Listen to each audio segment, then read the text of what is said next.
Have you ever wondered how strong an earthquake can really be? Or, conversely, how small a tremor can be considered an earthquake? We often hear about earthquake magnitudes, such as 5 or 7 on the Richter scale. But does that mean that 10 is the absolute maximum? And does 0 just mean ... nothing at all? Today, we're going to explore the earthquake magnitude scale, from forces powerful enough to destroy the universe to tremors quieter than the footsteps of an ant. Brace yourselves, because some of these facts will truly shake your understanding. One curious observer asked a fascinating question. What if a magnitude 15 earthquake struck a major city like New York City? What about magnitude 0, or, even more extreme, a magnitude 25? Well, considering that a magnitude 25 earthquake would vaporize the sun if it occurred there, New York City would certainly be completely destroyed. But we're getting ahead of ourselves. The Richter scale, technically replaced by the moment magnitude scale, is how we measure the amount of energy released by an earthquake. Since we are used to hearing about earthquakes ranging from 3 to 9, many of us may think of 10 as the upper limit and 0 as the lower limit. The reality, this scale has no clear upper or lower limits. But while 10 isn't a theoretical limit, for our planet, that number is almost a limit. Let's explore why. Earthquakes with a magnitude of 9 are strong enough to measurably change the Earth's rotation. For example, 2 earthquakes of magnitude 9 or greater that we've experienced this century both actually changed the length of our day, but only by a fraction of a second, which is almost undetectable, but still measurable. That's incredible power. So what would it take to reach magnitude 10? We were talking about a fault line that ruptures along a length of about 3,500 kilometers. That is about 2,175 miles. Imagine a rift that splits an entire continent. And what if we dare to imagine a magnitude 11? That would require a fault line stretching half the circumference of the Earth. At this point, we're talking about an event that would fundamentally change the geography of our planet. Back to the frightening magnitude 15 scenario. This number may not sound much bigger than 11, but remember that this scale is each increase in the whole number represents about 32 times more energy released. So a magnitude 15 earthquake would be millions of times stronger than a magnitude 11. The energy released would be enough to vaporize all the water on Earth. Oceans, lakes, rivers all gone, turned to vapor. On the bright side, if that happened, at least we wouldn't have to worry about tsunamis anymore. Right? There's always a silver lining no matter how dark things get. Let's venture a little further into the realm of science fiction, but still based on physics.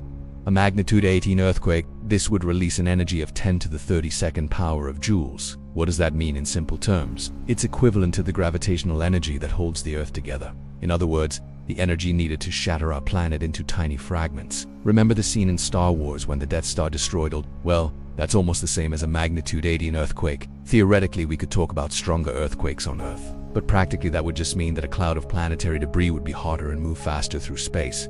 What about our sun? With its much greater gravitational binding energy, the sun could theoretically experience earthquakes up to magnitude 24. Imagine filling the entire volume of Jupiter with hydrogen bombs and detonating them all at once. That's the kind of cataclysmic energy release we're talking about for a magnitude 24 solar event. The strongest earthquake ever detected in the universe, which occurred on a superdense neutron star, was about that magnitude. So what happens at magnitude 25 on the sun?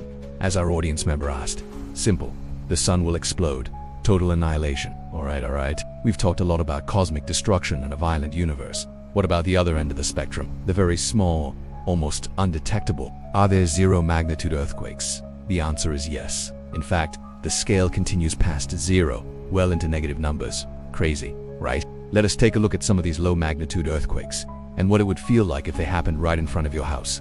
Magnitude 1 earthquake. Imagine a half-loaded cement truck being dropped onto the street right in front of your house from a height of about 10 meters, or 33 feet.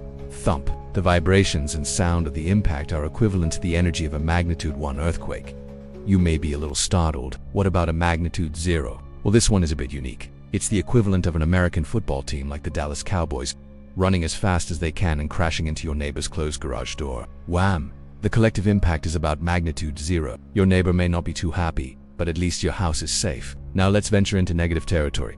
Magnitude -1. Imagine that a single football player, using all his strength, runs as fast as he can and crashes into a large tree in your yard. Thwack! The vibrations are slightly less than the entire team. Negative magnitude 2. This is more subtle. Your beloved cat, in a classic feline acrobatic move, miscalculates a jump and falls off a tall cabinet. Plop that little thud when he lands. That's about negative magnitude 2. Going down to -3, the same cat, perhaps a bit annoyed by the fall, deliberately kicks your smartphone off the bedside table and it falls to the floor. Clink. This little collision is recorded at about magnitude -3. This one is harder to imagine. Imagine your dog is asleep and a coin happens to be on its back, slips and falls to the floor. Tink, almost inaudible. Magnitude -5. Have you ever used a classic IBM Model M mechanical keyboard, each satisfying, audible keystroke with its micro-clack vibration? That micro vibration is equivalent to a magnitude 5 earthquake. Yes, every time you type, you create a mini earthquake. Magnitude -6. What about today's thin and quiet laptop keyboards? Every time you press a key, you make almost no noise. That's even smaller, around magnitude 6. -7. Imagine a very light feather floating slowly through the air in a quiet room, finally landing gently on the floor. The force of the feathers landing about -7. Let's continue. Magnitude -8. Have you ever seen a little hourglass? A fine grain of sand falls from the upper chamber to the pile below. The landing of that grain of sand creates vibrations equivalent to a magnitude 8 earthquake. And let's jump all the way up to a magnitude of -15. Imagine an almost invisible speck of dust floating aimlessly in a quiet room, then slowly and gently landing on a table. Almost no energy is involved. From energy capable of vaporizing oceans and destroying planets, to vibrations smaller than falling grains of sand. This earthquake scale really highlights the extraordinary range of power in our universe. Sometimes it's nice not to destroy the world and just enjoy these incredibly subtle events, isn't it? What do you think of this incredible scale? What facts surprised you the most? Let me know in the comments. Don't forget to hit the like button if you learned something new, and subscribe for more amazing science explorations like this one. See you in the next video.